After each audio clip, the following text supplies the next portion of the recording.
जय श्री राधा रानी सरकार की, जय श्री कृष्ण भगवान की, जय श्रीमद् भगवत गीता की। मंदिर शिवंशी वाले महात्मा यूट्यूब चैनल की ओर से हम आप सभी भक्तों का हार्दिक अभिनंदन करते हैं। पितृपक्ष का पावन समय चल रहा है, अर्थात श्राद्धों का पावन समय चल रहा है।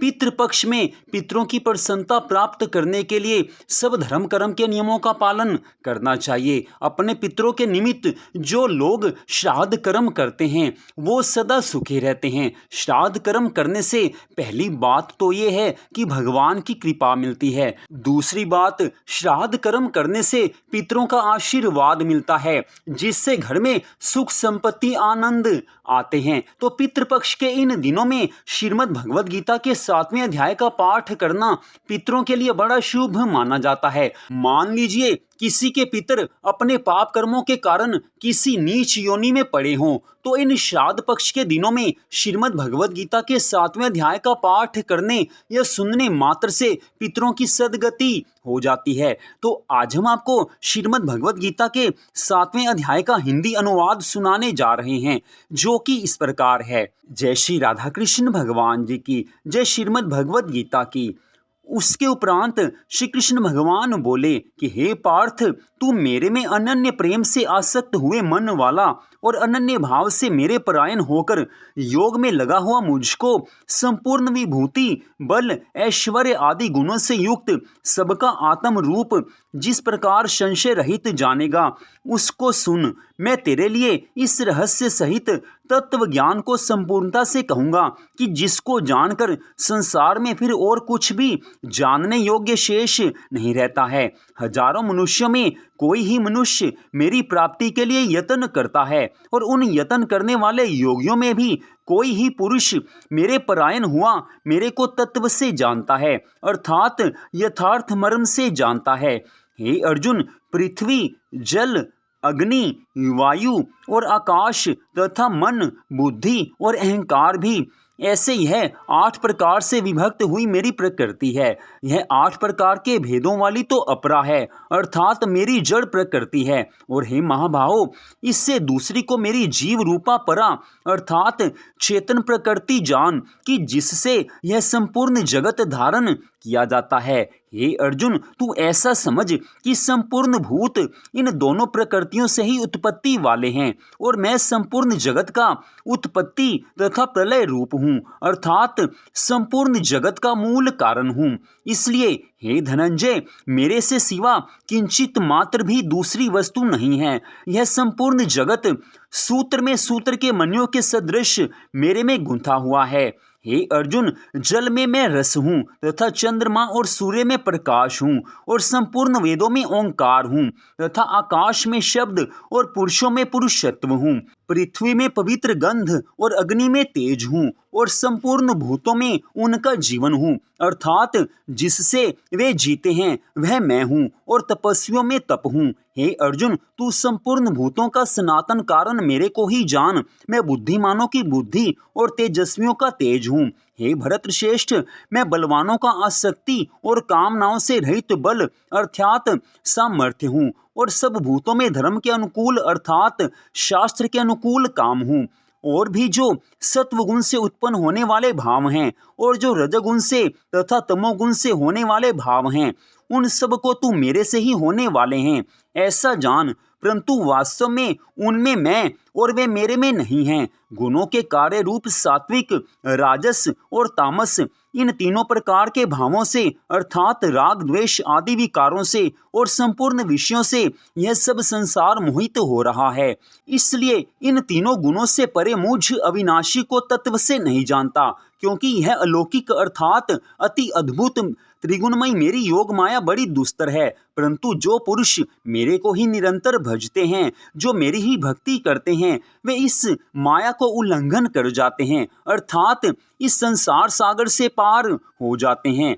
ऐसा सुगम उपाय होने पर भी माया द्वारा हरे हुए ज्ञान वाले और आसुरी स्वभाव को धारण किए हुए तथा मनुष्यों में नीच और दूषित कर्म करने वाले मूढ़ लोग तो मेरे को नहीं भजते हैं, अर्थात वो मेरी भक्ति नहीं करते हैं। हे भरतवंशियों में श्रेष्ठ अर्जुन, उत्तम कर्म वाले अर्थार्थी आर्त, जिज्ञासु और ज्ञानी अर्थात निष्कामी, ऐसे 4 प्रकार के भक्त जन मेरे को भजते हैं अर्थात मेरी भक्ति करते हैं।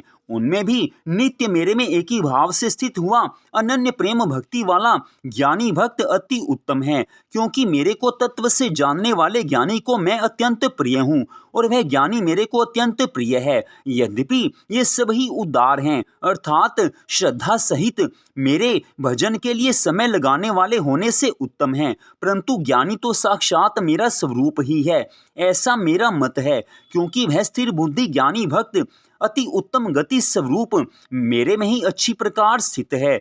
जो बहुत जन्मों के अंत के जन्म में तत्व ज्ञान को प्राप्त हुआ ज्ञानी सब कुछ वासुदेव ही है अर्थात वासुदेव के सिवा अन्य कुछ है ही नहीं।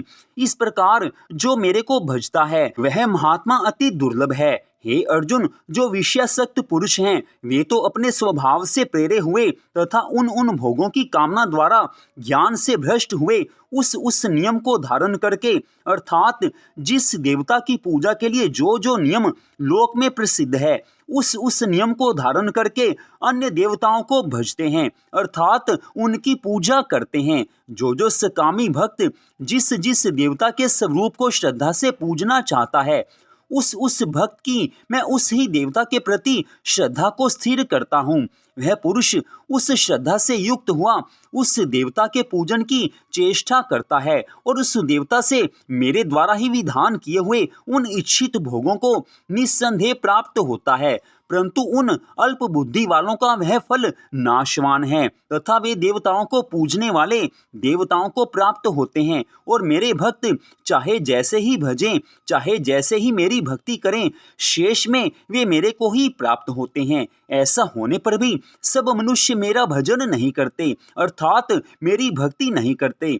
इसका कारण ये है कि बुद्धिहीन पुरुष मेरे अनुत्तम अर्थात जिससे उत्तम और कुछ भी नहीं ऐसे अविनाशी परम भाव को अर्थात जन्मा अविनाशी हुआ भी अपनी माया से प्रकट होता हूँ ऐसे प्रभाव को तत्व से ना जानते हुए मन इंद्रियों से परे मुझ सच्चिदानंद घन परमात्मा को मनुष्य की भांति जन्मकर व्यक्ति भाव को प्राप्त हुआ मानते हैं। अपनी योग माया से छिपा हुआ मैं सबके प्रत्यक्ष नहीं होता हूँ, इसलिए यह अज्ञानी मनुष्य मुझ जन्म रहित अविनाशी परमात्मा को तत्व से नहीं जानता है अर्थात मेरे को जन्मने मरने वाला समझता है। हे अर्जुन, पूर्व में व्यतीत हुए और वर्तमान में स्थित तथा आगे होने वाले सब भूतों को मैं जानता हूँ, परंतु मेरे को कोई भी श्रद्धा भक्ति रहित पुरुष नहीं जानता, क्योंकि हे भरतवंशी अर्जुन, संसार में इच्छा और द्वेष से उत्पन्न हुए सुख दुख आदि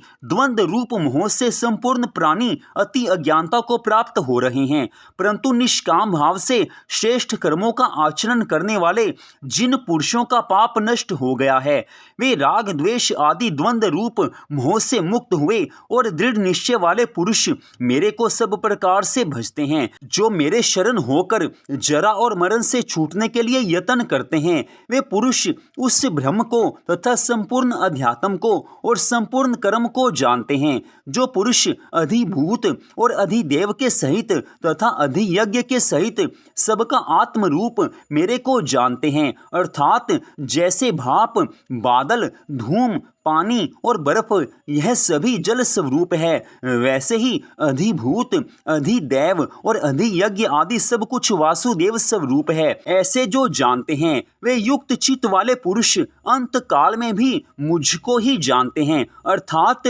प्राप्त होते हैं।